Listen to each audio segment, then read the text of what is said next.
It became abundantly clear as we approached Lincoln Memorial that we weren't the only ones with a late-night fixation on history.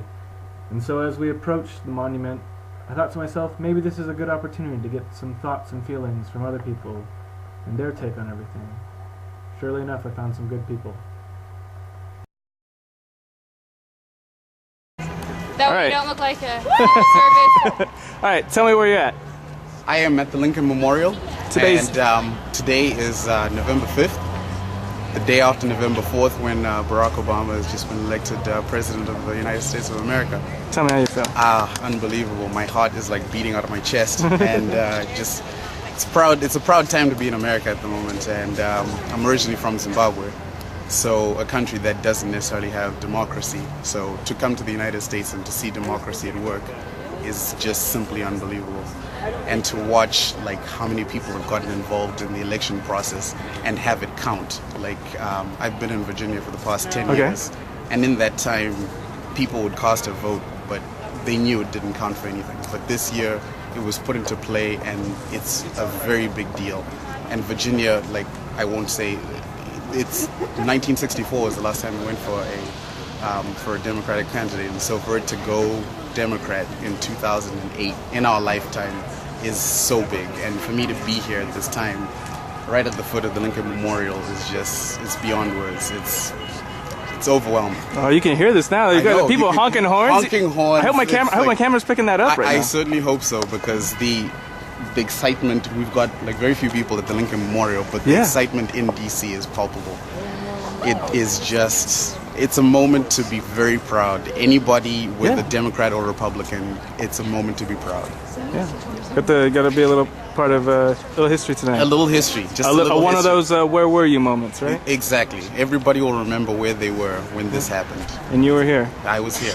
I'm right here. Right here, and I just heard somebody yell the words, "Mr. Lincoln, we have good news." So that is just, I think that's the quote of the night. Mr. Lincoln, we have good news.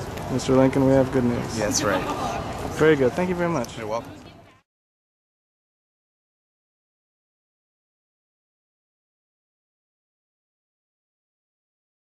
It's true.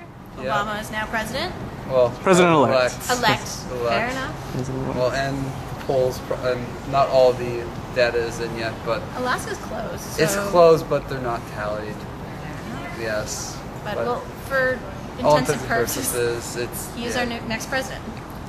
We're pretty happy about that. We went to the White House already. I hear that was quite. That was intense. Yeah, intense. No, I'm not going to wander down there because that's a little bit much for my blood tonight. Okay. But why don't you tell me about that? That seems like something to tell me. Imagine throngs and throngs of people between the ages of 18 and 25 screaming their heads off as if there's no tomorrow. So it was mostly young people there. There was mostly university students. For the most part, you could see it was started off with GW students, George Washington University, which is where we go, and then you got Georgetown flowing in, and then American. It was just like waves of young people coming in. And as we left, more people were going. You see people on the street.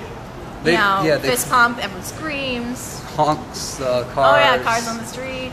They closed down the streets on Pennsylvania Avenue for a few blocks surrounding, and we did get actually older generations coming in. At one point there was a bunch of older gentlemen holding a cardboard cutout of Obama just like going through the crowd. Yeah, it was very cool. We saw people at least in their mid-60s and higher. People from our age. Cheering out there, all of us. People in the 30s, 50s, 40s. Now you guys represent a younger generation like myself, and like, at least in the last two elections, 2000 notably, 2004, and even in '96, there was some talk about like the youth vote, but then there was also this kind of certain scoff that, well, they don't represent a large voting bloc or a voting. Like, they don't really make up enough to really be a group to address their issues. I mean, I think that's changed. This is a new generation. It's changed a lot, but it's also, look at where the country was at the time. It was more stable, more secure. There was a better opportunity for jobs, better opportunity in general for success and to get somewhere. So this is actually something different. This is actually taking active. This is a turning point. Yeah, it's taking advantage of the problems that the country's experienced and using it to better the country. The kids realize that. Well, our generation realizes that. They can see that. It's because they know that they're going to have to fight to succeed, and unless we fight, then we'll fail, and that's the problem. They know that, so that's why the vote this time counts as opposed to the previous 8 years. Well, those horns are honking them loud. Oh, I'm sure it'll go on all night. Yeah, no doubt, no doubt.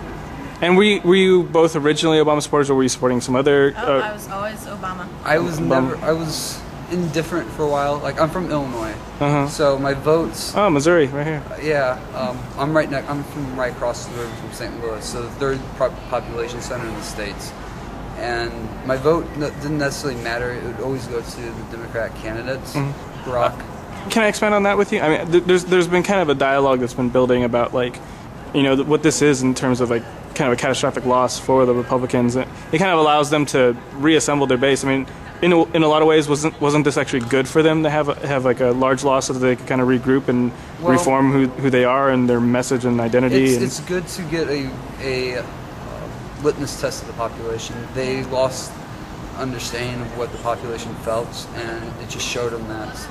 And so, yes, it's good to force them because it forces them to reevaluate where they stand. It's just the way politics in general goes. You need refreshments and you need reorganization. It's how parties have realigned in the past and how it will continue to go. So it's just a political process continuing. Whether it's for the good or bad, we'll find out in the future. All right. Well, thank you very much.